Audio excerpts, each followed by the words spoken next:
I'm George Galloway and I present Kalima Horra on Mayadeen television. Here we are in London.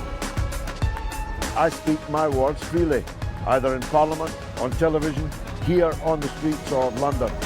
Kalima Horra means free word. That's what I speak. So Kalima Horra is a two-way conversation. Check it out on Mayadeen television.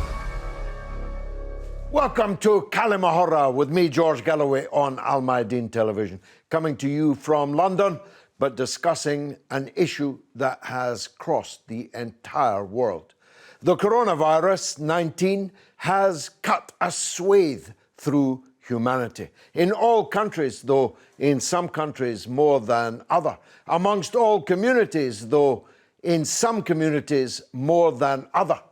We have discussed this subject many times here before, but there are many subplots to it to which we can now begin to turn our attention. And one of those is the race for a vaccine.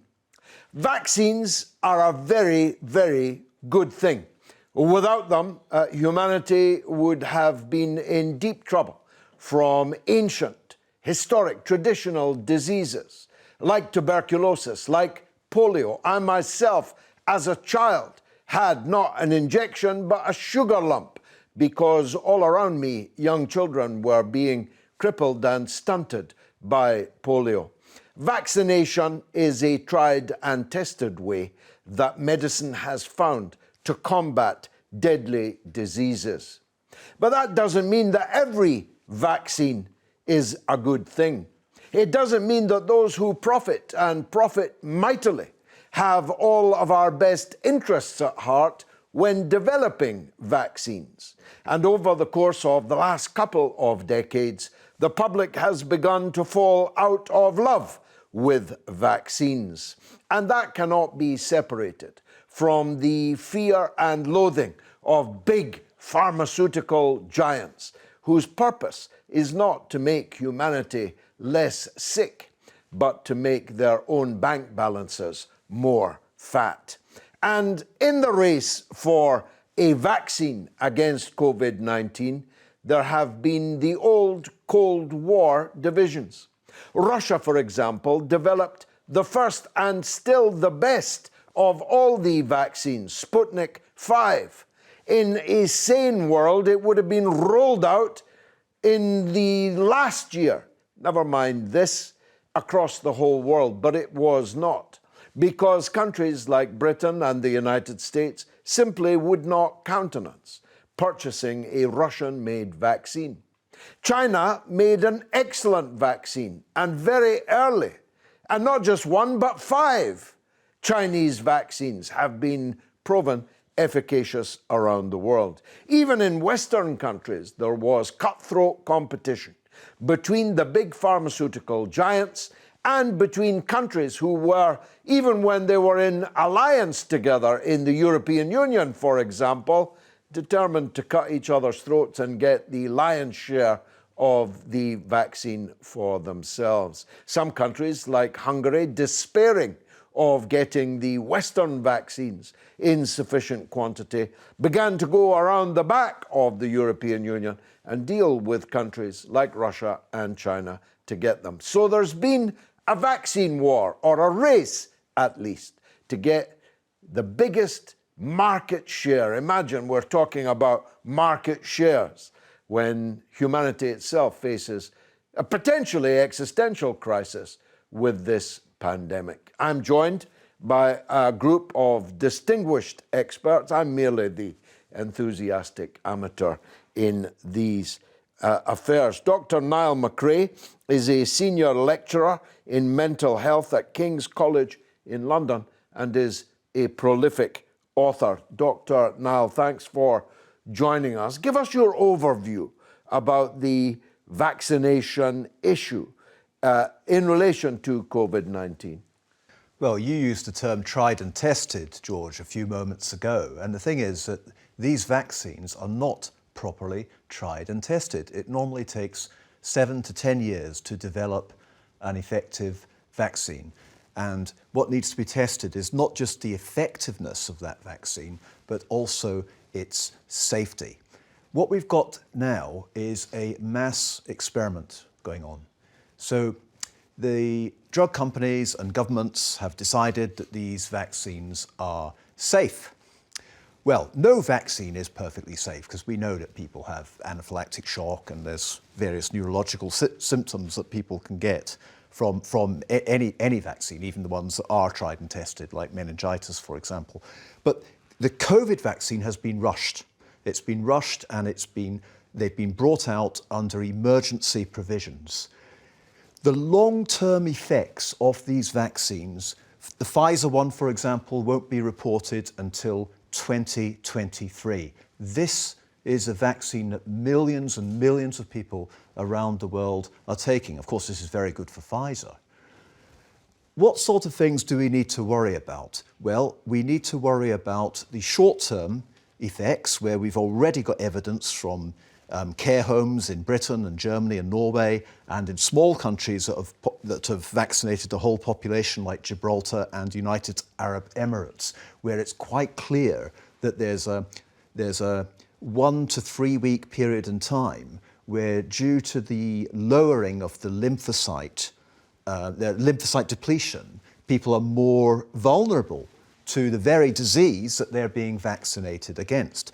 But we know that, and that's a temporary effect.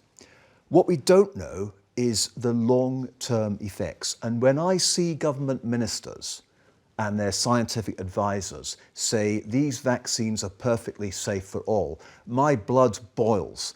These vaccines have not been tested on pregnant women. They haven't been tested on women of childbearing age. They haven't been tested on children. And they haven't been tested on the elderly. And I think we've been sold on this idea, or society has been sold on this idea, that the vaccine is the saviour. The vaccine may well help. I'm not discounting it. It may well help, but we are taking a risk.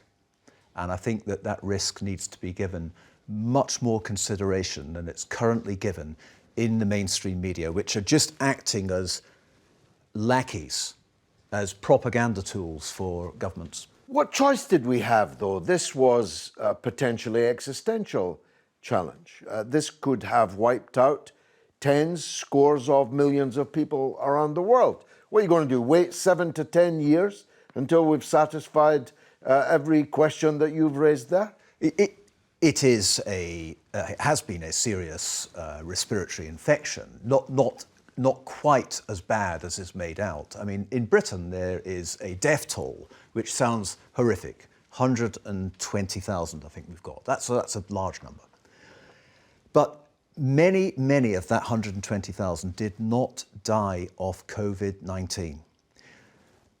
Any death of somebody who has tested positively within the last 28 days will go down as a COVID death. Now, what we know is that the PCR test, which is the most common test that's being used to diagnose COVID, picks up past infections, or even picks up fragments from the atmosphere. This is what Kary Mullis, the inventor, the Nobel Prize-winning inventor of the PCR test, said. It should never be used for diagnostic screening for an infectious disease. Patrick Vallance, the government's chief scientist, admitted, because they want to shift over to the lateral flow test now, which is a bit more accurate, he admitted that the PCR test is so sensitive that it doesn't just pick up whether you're infected now. It will pick up if you've had an infection over the last year since COVID started. So that's an admission by the chief scientist that they're using a test which is not actually telling you if you have the disease now. Daniel Cosby, you're a political activist, a member of my own party, the Workers' Party of Britain, but you are also a software engineer. You know about systems. But you also know, don't you, that there are many people in the population who reflect the kind of skepticism, more than skepticism really, if you'll forgive me, that Dr. Nile is enunciating here. How do you account for that? You're a process man, a scientific man. Does it horrify you that this level of skepticism about our medical profession exists? I think we have to balance people's understanding of the medical profession with how our entire society operates within a capitalist framework. And people generally do not feel that they can trust the media, that they can trust the government, which is right. We should absolutely be sceptical of these things. And we absolutely should question these things. But we also have to realise that questioning certain things, as our media does, like, is the Chinese vaccine dangerous? Is it effective? The media will tell you that it's not effective, it's dangerous, it's not tested. And in fact, the Chinese only recently released it from being an emergency vaccine themselves, where they'd inoculated some million people in China, into a widely available vaccine within China and the rest of the world. So they have waited in their case, same as Russia, that only recently became available. So that is, on balance, a relatively cautious effect. And we also have to look at the as you mentioned, it's an emergency. We need a vaccine, we need people to be vaccinated. We should absolutely look at whether it's been safe, but we have to understand, have the appropriate steps been taken commensurate to the emergency that we're in. We're not going to, wait to check all the lifeboats are safe if we're on a sinking ship. We're going to get in one and get Quite off the so. ship. I myself took the Pfizer one. I'm so old, I got it a couple of weeks ago. Don't tell my wife, she thinks I'm 45.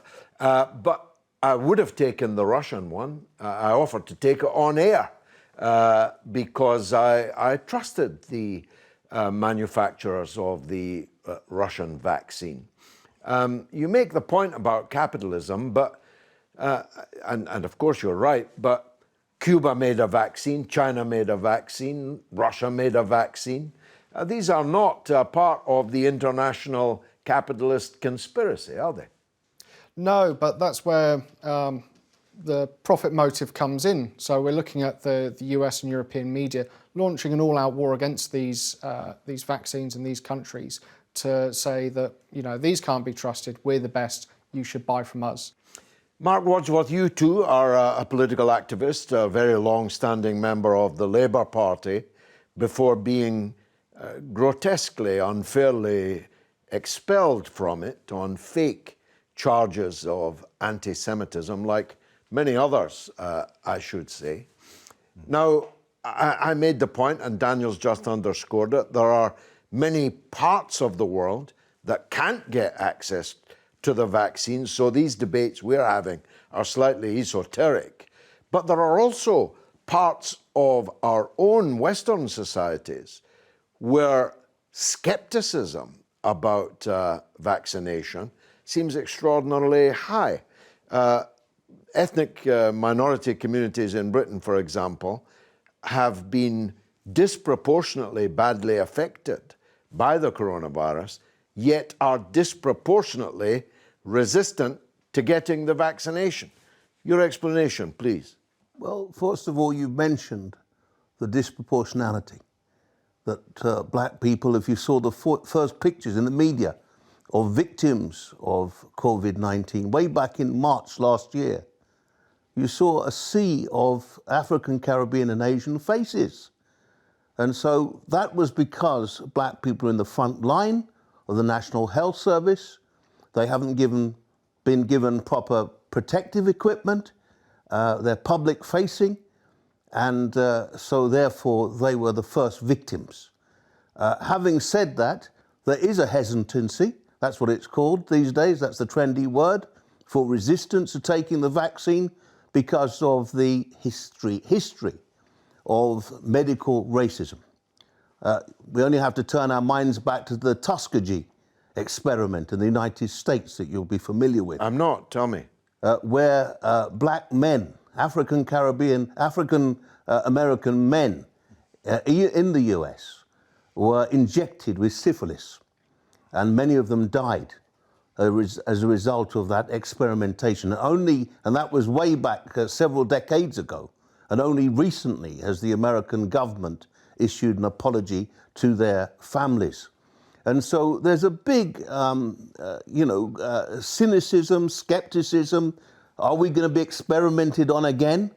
There's a rumor going around that this is implanting chemicals into black males so that we can't reproduce, like a sort of population bomb on us. And so there are big fears. I myself have taken the Pfizer BioNTech vaccine like you, George.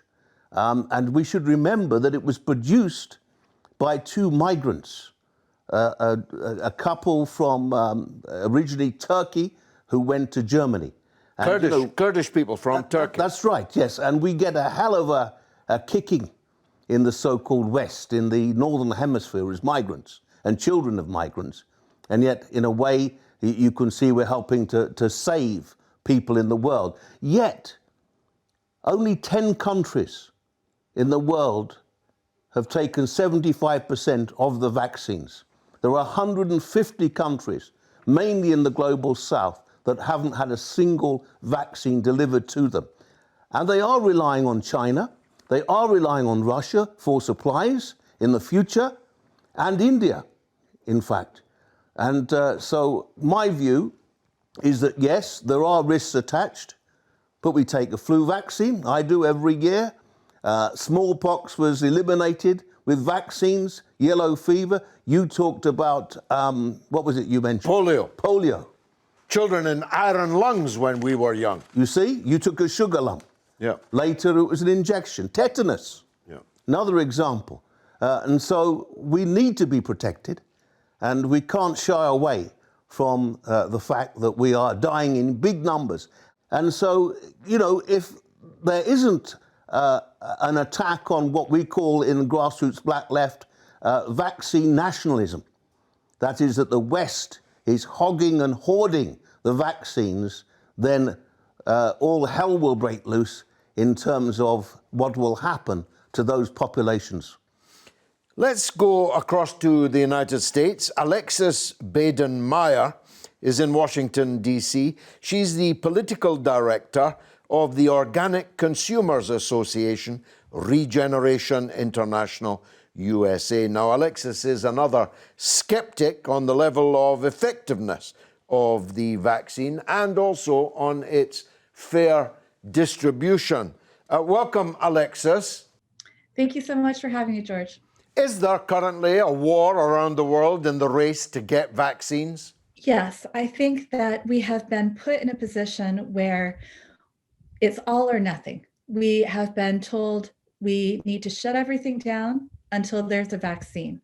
And that has put a lot of pressure on this situation, this question of whether the vaccines are safe, whether they're effective, whether they're going to work, whether they will relieve us from the shutdown and the closures that we've experienced.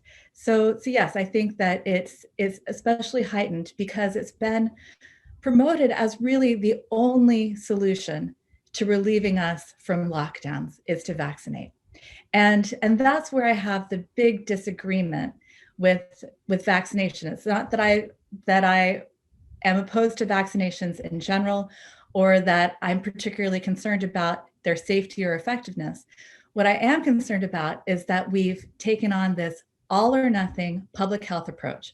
We've been told it's vaccines or nothing.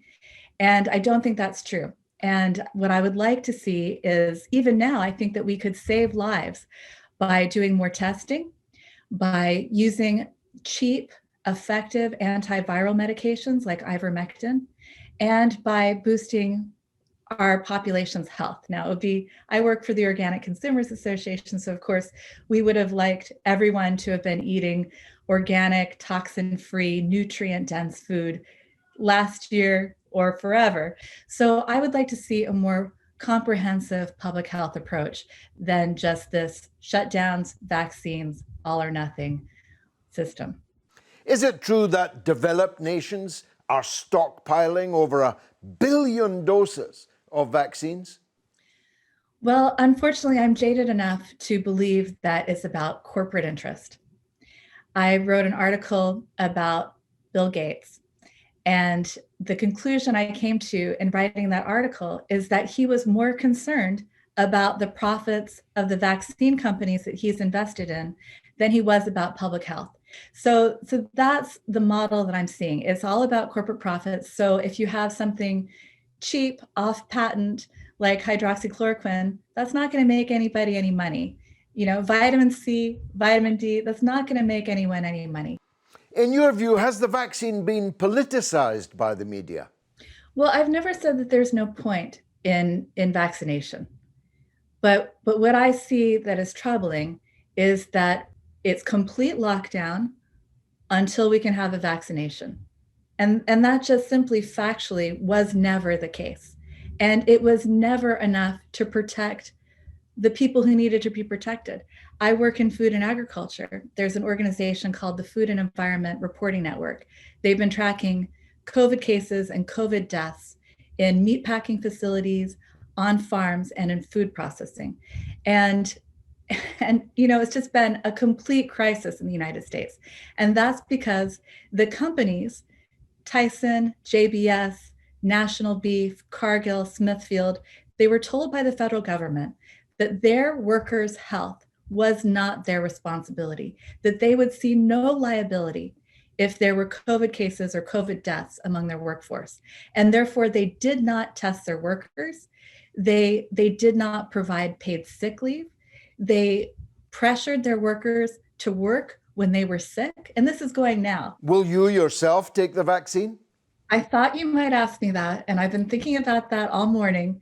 You know, I am a public transit advocate. I would like to see more rail and less cars, right? And I know that rail is a lot safer than car travel. And yet I produced two beautiful little babies, and when they were still, you know, precious and young, strapped them into car seats and put them on the road, knowing that they could die in a car accident. And so that's sort of how I feel about the COVID vaccine. The COVID vaccine is probably not as dangerous as driving a car, probably. And so, you know, the jury's still out on that. We don't have the stats yet, but I'm guessing it's safer to take a COVID vaccine than to drive in a car. So I question myself. But you know what? It's going to depend primarily on whether I'm forced to do it.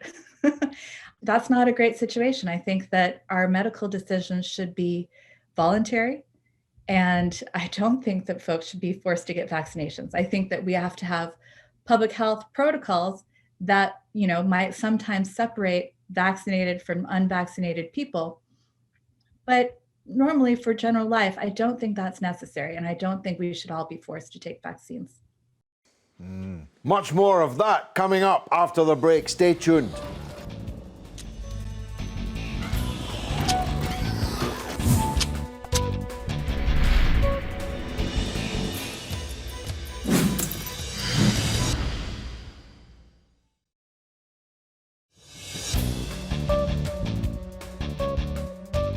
You're watching Kalima Horra with me, George Galloway, on Mayadeen Television, coming to you from London, but discussing a truly global, the global issue of this day, which is the coronavirus 19 pandemic, which has cut a swathe through humanity in all parts of the globe, and in particular, the response to it, the vaccine war, the vaccine race, which has broken out. Western companies declaring that only their vaccine is safe and that no one should buy the other fellows, the Chinese fellow, the Russian fellow.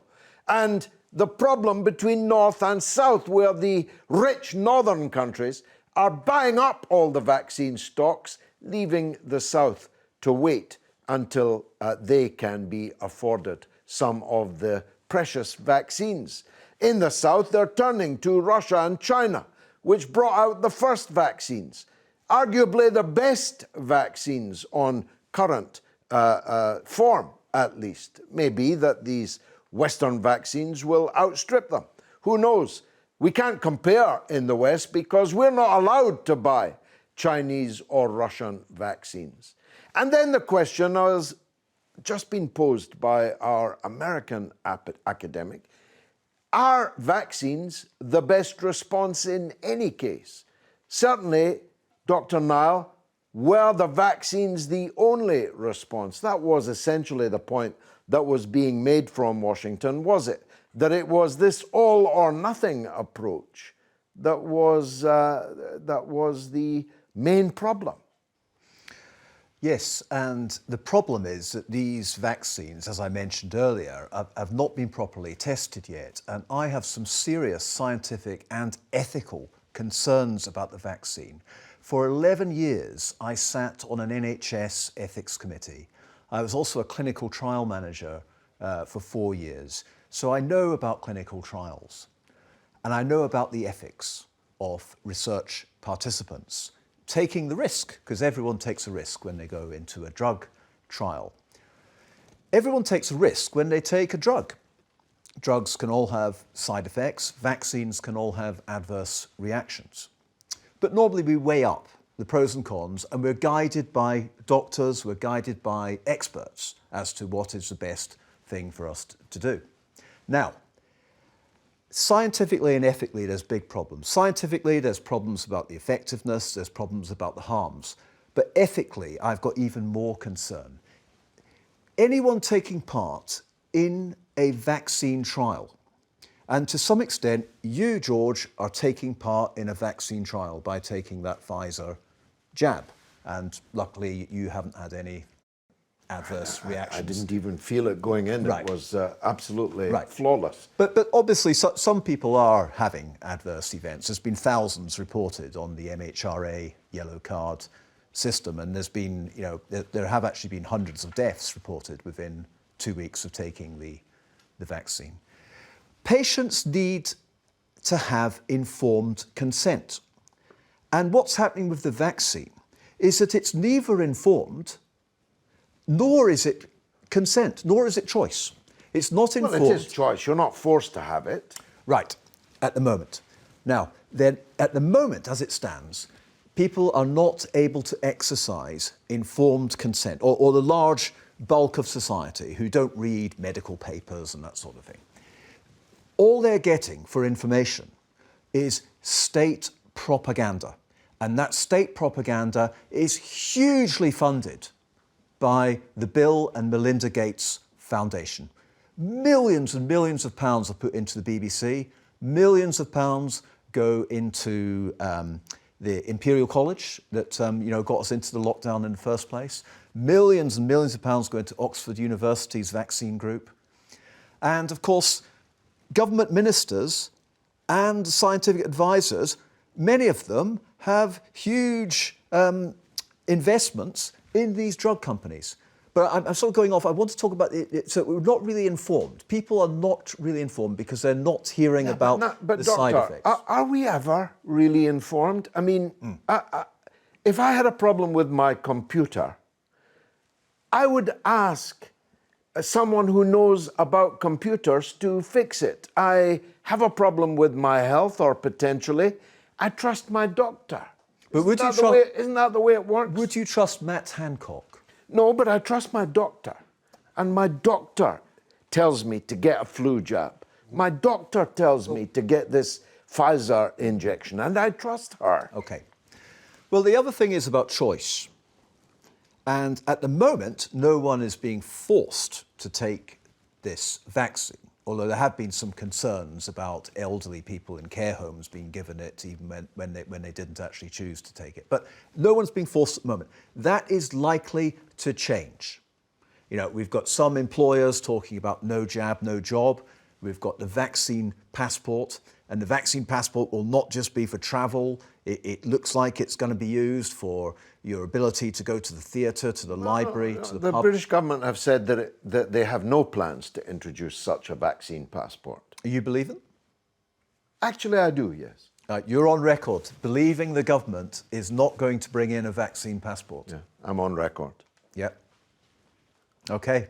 Dan, this might sound off the wall, it might sound really left field, but I date the huge collapse in credibility of government, of the state, of the mass media to the Iraq war. Now, you may say I'm obsessed by the Iraq war, but I think we have underestimated the extent to which all existing institutions have been shot through in their credibility by what happened over the Iraq war. Now, if the government told me, the media told me that it was raining outside, I would really have to go to the window and check. Am I being crazy here? No, I don't know if I would put a specific date on it or a specific event.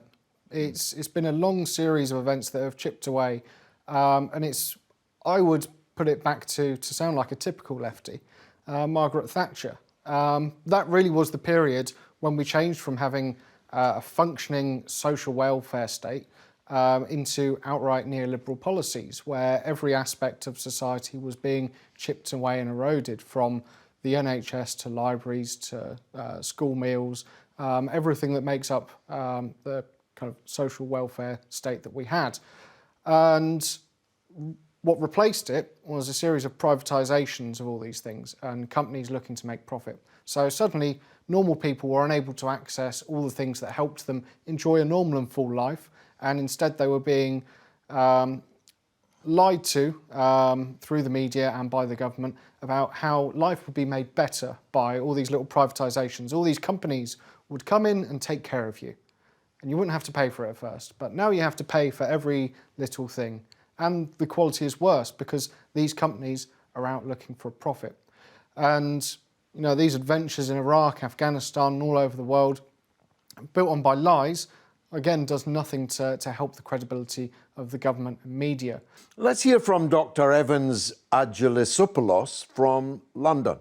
Dr. Evans is a former university lecturer, but a writer on politics of world economy, focusing on Greece, which you may remember fell foul of the European Union's neoliberal economic and other policies not so long ago. Dr. Evans, welcome. Yes. Is it true that developed nations are stockpiling over 1 billion doses of vaccines?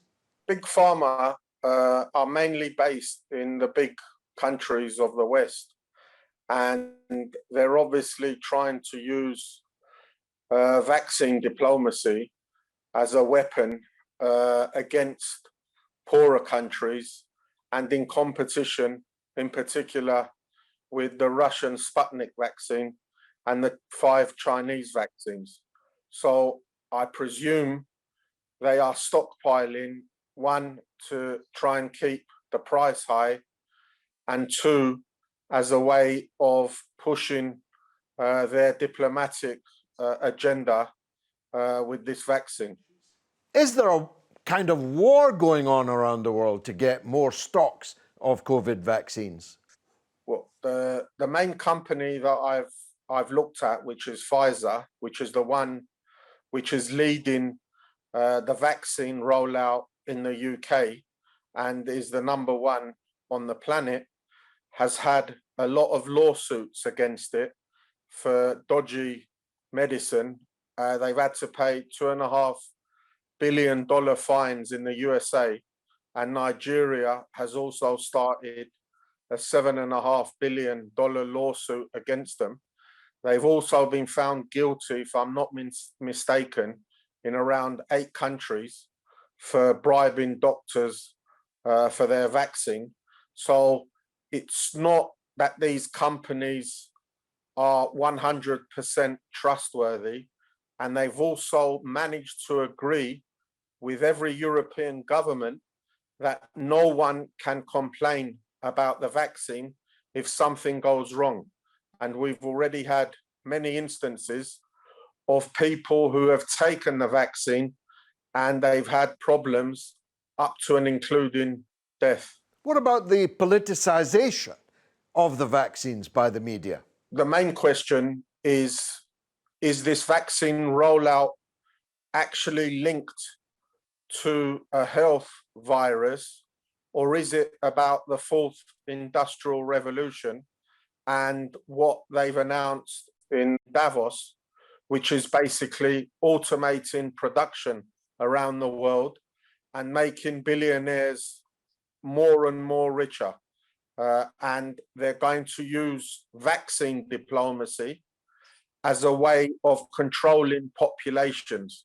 We've already heard discussions about vaccine passports and access to services only if you've had the jab. How have the people in Greece dealt with the pandemic, and how do they see these vaccines? Well, the main problem in Greece are the economic effects of the lockdowns, which are obviously linked to the vaccines. The government said that we go into lockdowns to basically flatten the curve and save everybody. But the lockdowns now have been going on for almost, in Greece, the second lockdown started in November, and it's not going to end, from what they say, until May. Greece has gone through a 10-year IMF economic assault, and now it's losing all its tourist business. The Greek government has come up with a plan that we should all have a vaccine passport, and therefore that's the way we can reopen the tourist economy. But have these vaccines been tested on all the layers of the population? I mean, are children going to get the vaccines? No one really knows. And the population is quite skeptical in Greece because they don't trust the healthcare system, which has been perpetually under collapse financially. And only 3% so far have taken up the vaccine.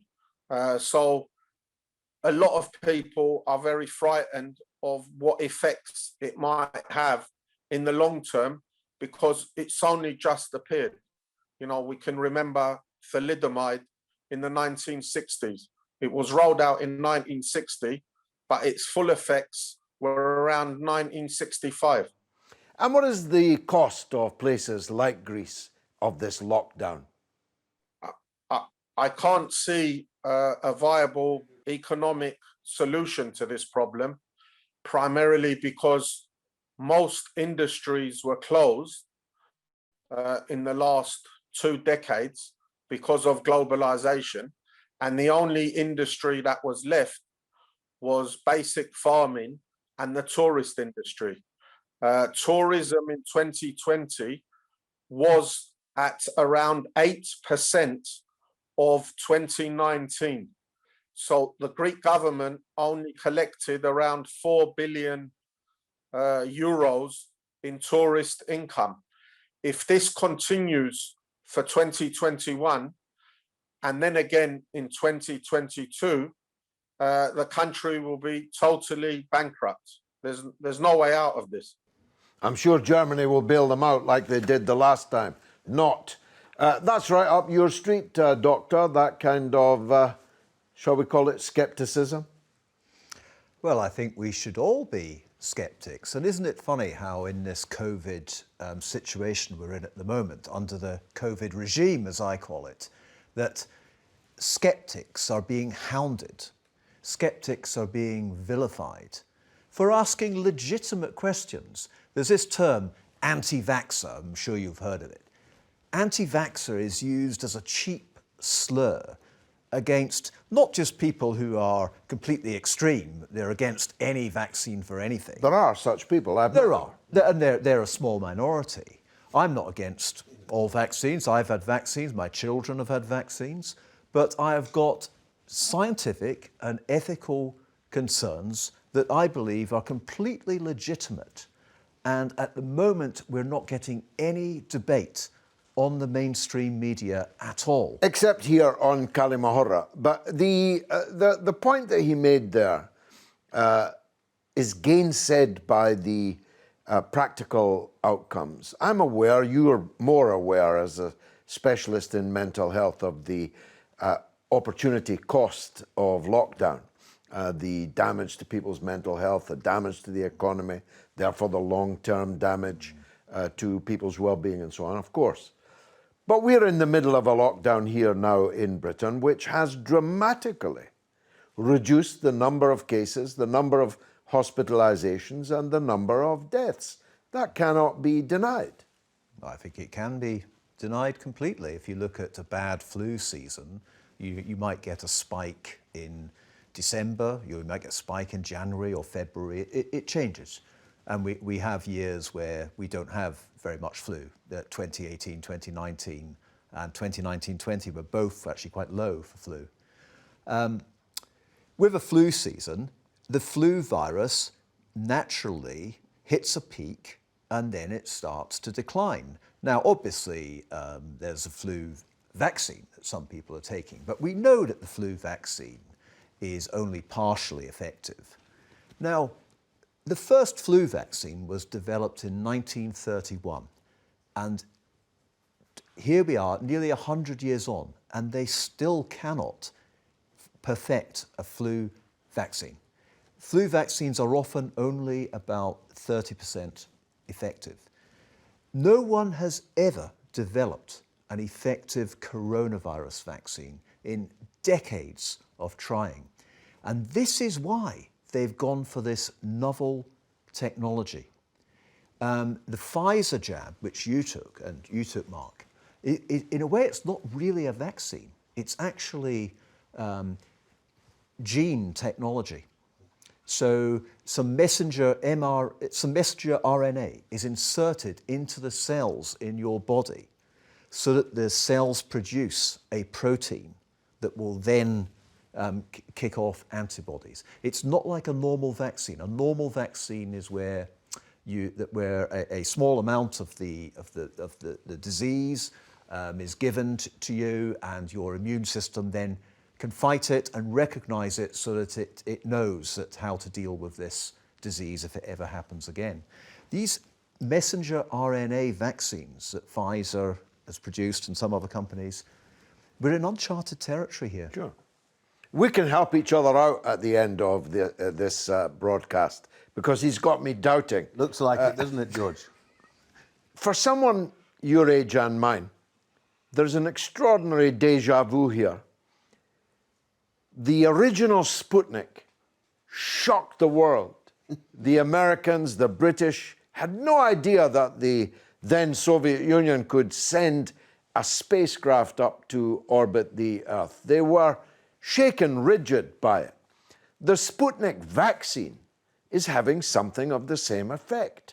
They can't believe that this Russia that they constantly denigrate and demonize and do their best to subvert is still able to come up with a vaccine that is more efficacious than theirs and was out on the market quicker. Yes, and that's why my father, who was a Jamaican who served in the RAF in the Second World War, went to the Soviet Union.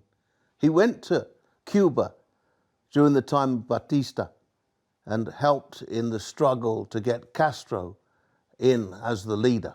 So we have a history as black people of support for great countries like what was then the Soviet Union is now Russia, for China. I've got a Chinese phone on purpose. I think it's the best technology and I want to support the Chinese economy. But let me get back to the point that Dr. McRae mentioned a moment ago about informed consent. I fully support that because of the skepticism in the African, Caribbean and Asian communities. I'm looking at your pamphlet, which is an excellent one, and I just quote from the front page: "We are appalled at how many black people are dying, including those doing their job caring for the sick and elderly, and will not keep quiet about it. Black political unity is essential to tackling the crisis." Well worth a read, that pamphlet. Dan, at the end of the day, somebody is making money out of the vaccines. but they make money out of making suits, out of producing meals in restaurants. Someone made money out of making my shoes. But that's the world we live in. We can't disdain to partake of something just because somebody is making money out of it. Well, quite. Otherwise, I'd be sitting here naked if I didn't participate in the buying and selling of goods for profit. It's what we have to do. You know, we live in a very sceptical society for very good reasons. As Mark pointed out, people don't trust the government, people don't trust the media, people don't trust these things. And, you know, we need to look at how we can build a society that isn't cutthroat, that isn't about making the most money and seeing what you can get away with in terms of risk to the population, because as we see, that doesn't work when it comes to things like this. We hit a wall when it comes to things like healthcare, especially things like vaccinations, because we do actually need herd immunity, not in the way that Boris Johnson and Dominic Cummings were envisaging it, letting it run through the population and you know, not worrying about how many people died, but in terms of vaccinating the population in order to inoculate the most people. So it can't be done on the basis of people take a vaccine if they feel like it. But now, would you trust Bill Gates more than your own natural immune system?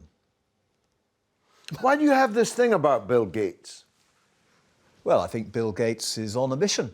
He's a man on a mission, isn't he? Are the Chinese on a mission? Are the Russians on a mission? Are the Cubans on a mission? I mean, I trust my own immune system. I think it's important to eat healthily, take vitamins if you need to, all these kind of things. But equally, we have limitations. We developed vaccines for a reason.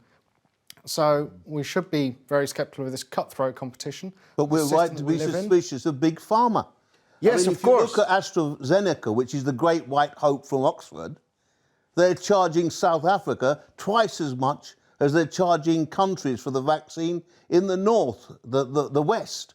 And it will be until 2024, we're told, before South Africa has been able to vaccinate most of its population, whereas with Britain, we're talking about by the end of the year. So there's a huge global disparity, and then there's privatization that's going on.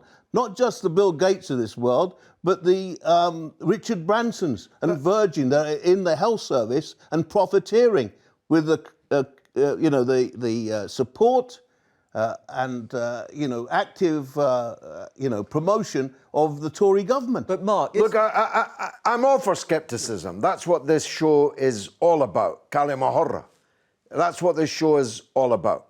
But I'm against people putting on tinfoil hats and spinning conspiracy theories and throwing out buzz names, dog whistle names, Bill Gates, the kind of the equivalent of Rothschild. I'm against that because the cost is people declining to take a vaccine that might save their lives. So I'm going to ask you all now in roundup. You've taken the vaccine. Will you encourage others to do so? I'm actively encouraging people to take the vaccine with informed consent. It can't be compulsory. It mustn't be based on state coercion. I've got a picture of myself online taking the vaccine to lead by example. So yes, I think on the balance of the facts in front of us, take the vaccine if you're black.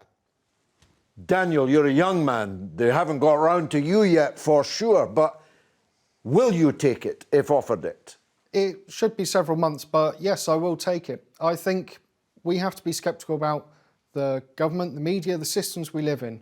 But when it comes down to these actual products, they are not going to produce something that's going to kill everyone in the world. They're not putting little microchips in them. These conspiracy theories Neither are they, do by real the way, damage. neither, if you forgive me interrupting you, as a caller to my show the other night said, putting pork in it so that Muslims won't be able to take. Yes. These kind of conspiracy theories are dangerous. That one's funny, but it is dangerous because, like I said before, this requires a response on a societal basis, and it requires a majority of the population to be vaccinated to get out of the woods on this. Dr. Nile? Last word to you, sir. No, I won't take the vaccine, and I won't engage my children in this mass experiment. I think it's curious that here I am sitting with three lefties, cuddly lefties, who Don't ever accuse us of being cuddly. You'll find out one day just how not cuddly we are. Go ahead. But you're all skeptical about capitalism, aren't you? Global capitalism, and I'd agree with you on that. And yet, unlike me, you're promoting this vast market for Big Pharma. You're promoting it. You're not using your critical reasoning about this experimental treatment. It is not a conventional vaccine, and nor do healthy working age adults or children need to take it. I think that older people or frail people, people with sorts of conditions that you mentioned, Dan, maybe should take it once it's been properly tested, just like they take the flu vaccine. But there certainly should not be a population-wide imposition of these vaccines, and any sort of apartheid over people who are vaccinated and people aren't is totally abhorrent. Well, it's been Kalima Horra tonight, all right. Very divergent views and trenchantly expressed. I hope you have enjoyed it. I've been George Galloway. This has been Kalima Horra on Mayadeen Television. Thank you for watching.